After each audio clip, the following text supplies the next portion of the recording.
Well, I was born in Seattle, and my family moved to Draper, Utah when I was 6 years old. I grew up here in Salt Lake City, born and raised. Lived here in Salt Lake and, just chilled and grilled. I grew up in Utah my whole life. I lived in Taylorsville until I was 4 and then moved to Sandy, and I've been there ever since. I grew up in Salt Lake City, Utah. I am from Dallas, Texas, so I grew up in the suburbs of Dallas.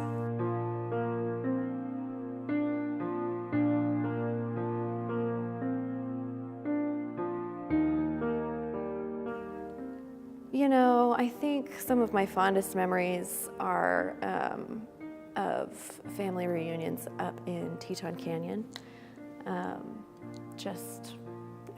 They're just kind of, those memories are just kind of the epitome of, freedom and just sort of childhood freedom, My favorite childhood memory has to be when, so I was maybe 8 or 9, and I was just playing with Legos, and I had this huge set of this Death Star, and it came with 26 figures, which that was my favorite part of Legos, just the little minifigures.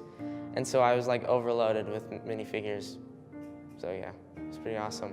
Just building it and that kind of stuff. No, I do not believe in Santa. The way that me and my little brother found out about Santa it was kind of a miracle.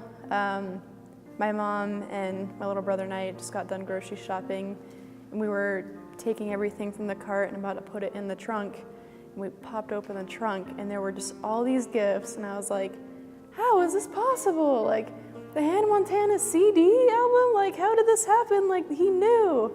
And it was so crazy. And then I looked at the note, and I didn't tell my mom or my little brother, but it was definitely in her handwriting, in my mom's handwriting, but just overly curly, if that makes sense. It was just her handwriting, but emphasized. And I was just oh, Mom. But it was so sweet and so cute.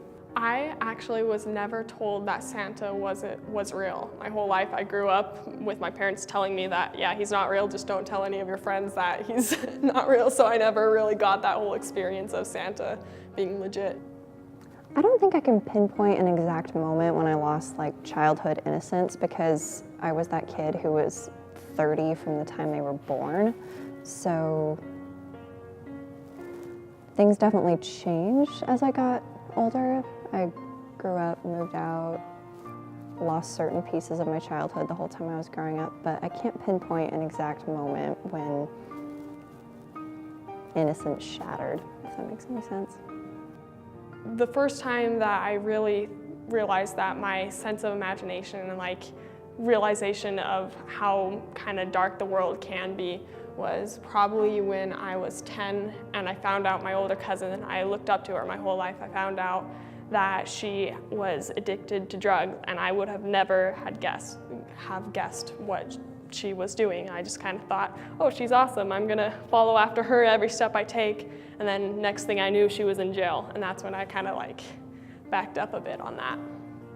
I like to think it hasn't, but there definitely was a time after I moved out of my parents' house that I definitely, things became a little more real, I guess, and I got a little more worried about the logistical things in life, so that maybe hindered it a little bit, but I think I still hold on to my childhood imagination. It's more of a transition where you just kind of ease into adolescence and you ease into adulthood, and it's never a direct thing, and I don't think it's a harsh thing or a negative thing either. It's just growing into things. So as far as separating myself from childhood, I don't think there was ever a direct moment, unfortunately or fortunately. The one thing I'd really like to say about being a child, The one thing I'd really like to say about being a child and growing up per se is, I think there are ways that people grow up that are kind of unnecessary. I heard the other day that people die at 25 and are buried at 75, 25 is where you give up on your dreams and you decide that you're just going to work a 9-to-5 job for the rest of your life. And maybe that's what you want to do, but if that's not what you always dreamed about doing, and if all of a sudden making money is about surviving and life is about just making it to your next paycheck, then what is living? Like, there has to be something more to it than that. So maybe it's childish per se to keep dreaming and keep believing that life could be better and life could be meaningful and life could mean more than getting to Friday and sleeping for the weekend. Like, life has to be more than that, and if that means hanging on to your childhood a little bit, then do it. But yeah, life has to be something special to be worth living.